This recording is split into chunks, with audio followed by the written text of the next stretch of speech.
Just a few days before you kick off your campaign, how has been the preparation so far? I mean, it was really good in El Paso. I mean, with my coach, we have worked on what we needed to work on. I feel like here we're a bit sleepy just because of jet lag and stuff. But I mean, once that's gone, then we already know what we need to do to make it to the finals and probably contend for a medal. Naturally, you would have wanted to win trials, but getting to the Olympics was the goal. In terms of your season up to that point, how did you feel you were? And in terms of there's anything that has affected you this season? Not really. I mean, this season is more about getting ready for the big moment rather than running fast like we did last year to get our name out there. This year, there's a lot of pressure off us just because we got a contract. That way, we don't have to run that fast so early. Now it's all about what do you do at a big event? So I mean, leading the trials, we were still loading a little bit. I mean, we tapered a little, but not too much, just to make the team. And then now was the big moment. Getting feel like getting signed has kind of taken a lift off, because I knew obviously last year was a very good pivotal moment in Budapest making the final. Does that take a lift off your shoulders so that you can focus on the job at hand?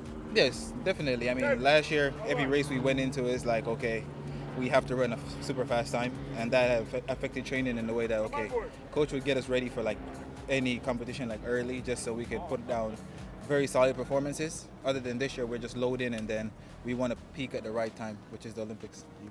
Feels like in terms of 400 this year, wide open. That's the same way that Budapest was. Yes. Exactly. Where do you feel gauge in terms of your chances to one, make the final, and two, cause a surprise, especially when I feel that even though Matthew Hudson-Smith is leading the way, feels like anybody can take it at any particular time. I mean, as I said earlier in the interview, I feel like once you get to the finals, it's anybody's game. It's who executes their race and handles the nerves and the pressure and everything that comes with it. So it might not take 43 to win. It might take 44-2 or something like that. But it's just who executes on that day. Obviously, this is a point that we won't get into on the 4x4. You mentioned in terms of the problems that you had, and obviously Jamaicans were really upset. But was it a fact that, can you explain to me exactly what happened at the 4x4 that affected your availability to run? I mean, just our muscles weren't feeling up to it. Hamstrings were really bothering me doing even simple strides. So we didn't want to go out there and just, jeopardize the team in a whole, because I would be on the fastest team had the most probability of making the standard. So I didn't want to go out there and stop, and then that'll be even more backlash on myself, knowing that, you couldn't have ran, then we could have put somebody else out there. So I didn't want to risk that and risk that injury right before the Olympics as well. I know that there's been criticism online, and you've seen it. Do you feel that it's a bit hard, that you feel hard done by it, given the circumstances? I wouldn't say.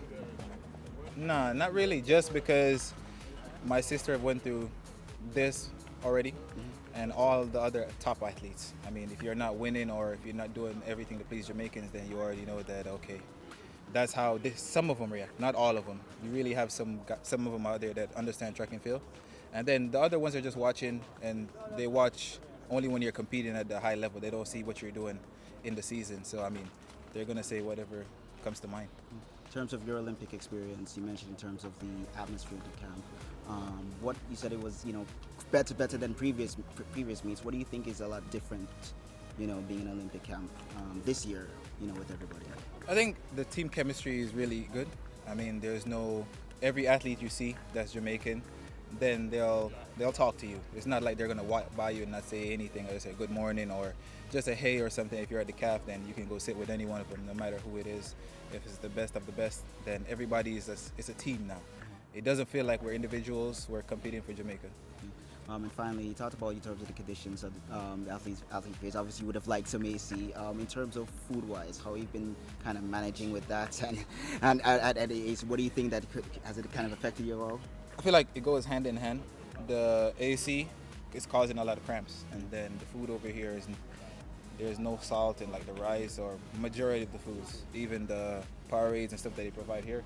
And sodium is an important electrolyte. So there's none of that there, and then you're sweating a lot.